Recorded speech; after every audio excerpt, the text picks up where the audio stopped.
Soy el doctor Carlos Blancas Bustamante, profesor de Derecho Constitucional de la Pontificia Universidad Católica del Perú, y en esta ocasión voy a responder a las preguntas e inquietudes que me va a formular la revista IUS 360 en relación a la situación política actual motivada por el proyecto de reformas políticas y judiciales presentadas por el gobierno y la cuestión de confianza anunciada por el presidente de la República.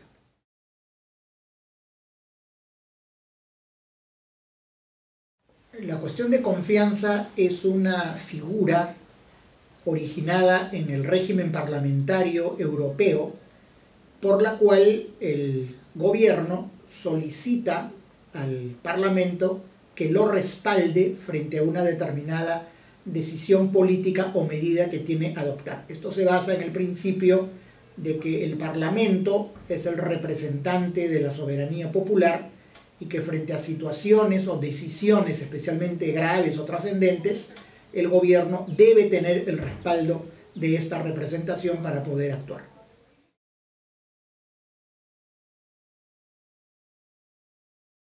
En principio, la responsabilidad política se hace efectiva mediante un voto de censura del Congreso al gobierno, que significa el retiro de la confianza que inicialmente se le concedió para que pudiera constituirse.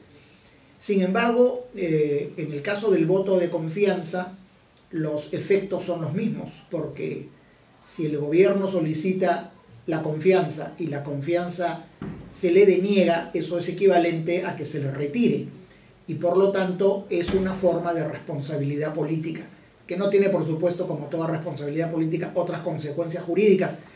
pero se entiende que el Parlamento hace responsable al gobierno, a quien le niega la confianza, de los actos respecto de los cuales la solicita.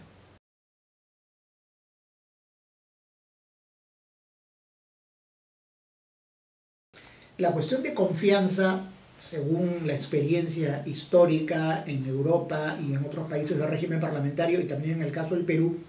se plantea respecto de políticas y de decisiones específicas que el gobierno puede tomar. Por ejemplo, recordemos que cuando se constituye recién un gabinete, la Constitución establece que dentro de los 30 días posteriores debe presentarse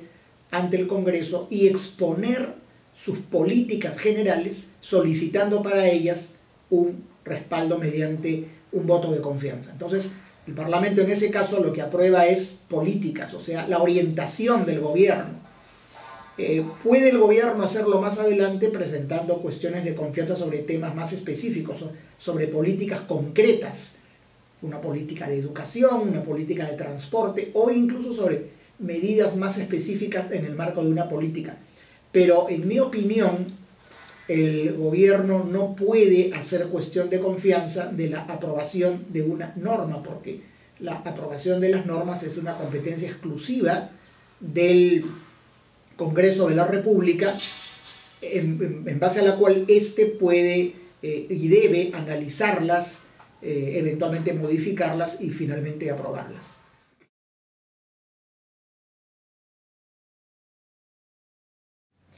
Creo que la nueva versión del artículo 86 del Congreso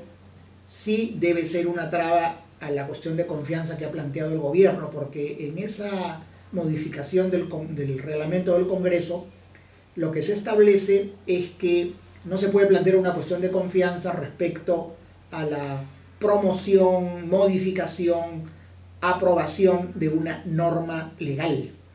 Esto es que no procede en general la cuestión de confianza para forzar al Congreso a que apruebe una determinada norma propuesta por el Ejecutivo. En este sentido, yo pienso que el Congreso no va a considerar que esta es una verdadera cuestión de confianza, a pesar de lo cual ha citado al gabinete, pero no se consideraría como una cuestión de confianza válida, puesto que no se da el supuesto del reglamento. Esto es independiente de que ese artículo 86 haya sido objeto de una demanda de inconstitucionalidad que está en trámite, pero mientras no haya una sentencia que declare inconstitucional ese artículo 86, este goza de presunción de constitucionalidad y por lo tanto tiene que acatarse y cumplirse.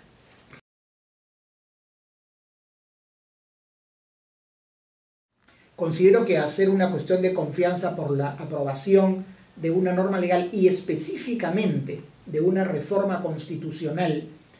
que es competencia exclusiva del Congreso de la República, sí es una forma de presión indebida en las labores del Poder Legislativo y podría considerarse que afecta el principio de separación de poderes. El Ejecutivo tiene el derecho a presentar proyectos de ley, tiene derecho a solicitar preferencia en el debate,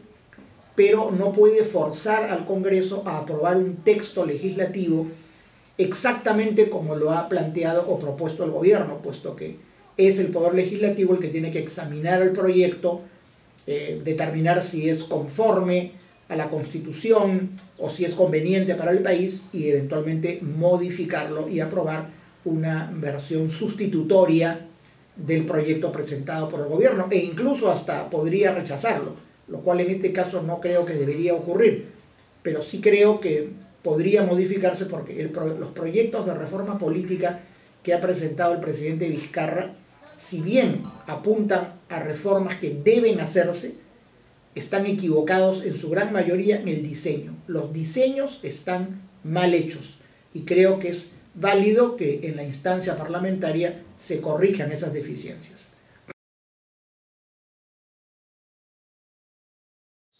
Estimo que no se puede calificar como un golpe de Estado lo que ha planteado como cuestión de confianza al gobierno. Golpe de Estado significaría pues tomar el poder ilegítimamente, por ejemplo, disolver el Congreso sin sustento constitucional, sin el supuesto que plantea la Constitución. Creo sí que es una medida equivocada, creo que se está forzando la Constitución, se ha actuado al margen de ella en este caso, pero hasta el momento se están respetando los poderes del Estado. El problema sería si, negada la cuestión de confianza, o habiéndosele otorgado y el Parlamento no aprueba, digamos,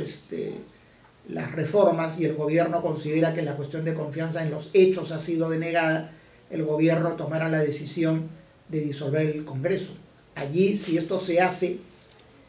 sin respetar el artículo 86 del reglamento del Congreso, que interpreta en este sentido la norma constitucional,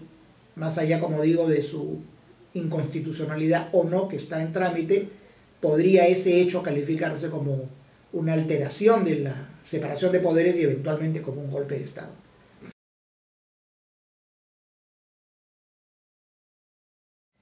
En términos cronológicos sería la segunda, porque estamos en presencia del mismo periodo de gobierno,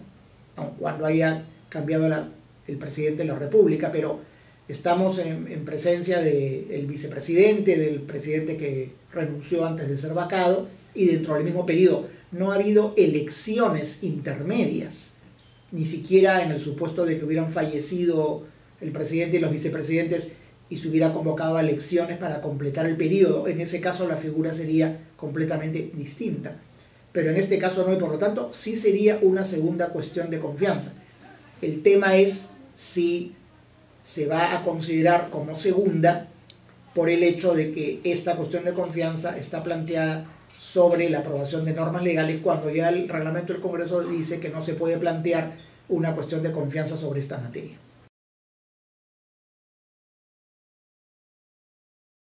Creo que el escenario más probable es que el Congreso otorgue la cuestión de confianza al gobierno, porque el gobierno no la ha planteado sobre la aprobación de sus 4 proyectos de reforma constitucional. Con buen criterio, el decreto que ha expedido el gobierno ha señalado que la cuestión de confianza es respecto a los ejes 1 y 2 de la política del gobierno actual, y esos ejes son la lucha contra la corrupción y la acción a favor de la institucionalización del país. Creo que en esos objetivos no debe haber discrepancia entre nadie. La cuestión es cómo se hacen estas políticas, cómo se concretan. Bueno, eso, de acuerdo al decreto del propio gobierno, no se va a discutir el miércoles. El miércoles se va a discutir si el Congreso respalda o no políticas contra la corrupción y políticas a favor de la institucionalización del país, y yo creo que eso debe ser respaldado. Con lo cual, después de emitir este voto de confianza, el Congreso continuaría debatiendo, de acuerdo al trámite parlamentario, los proyectos presentados por el gobierno.